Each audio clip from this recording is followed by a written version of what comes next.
إذا كنت بالليل لا تشوف القصة مال اليوم. اكو واحد من كان صغير دائما يسمع صوت همس خفيف يطلع من جوا سريره خصوصا بالليل.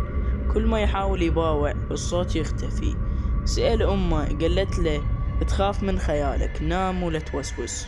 مرت الايام وكبر الولد بس الصوت بعده موجود، همس ونفس ثقيل، مرات حتى ضحكة خفيفة.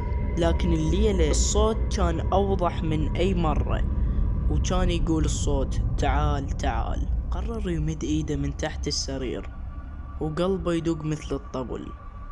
ايده لمست شي بارد، عبالك يد بشر. أعوذ بالله من الشيطان الرجيم. سحب ايده بسرعة وقام يركض. شغل الضوء، ماكو شي تحت السرير. قعد على القنفة ورجع يطالع على السرير. شاف ورقة صغيرة، فتحها وكان مكتوب بيها بخط يرتجف: مو اني اللي فوق السرير.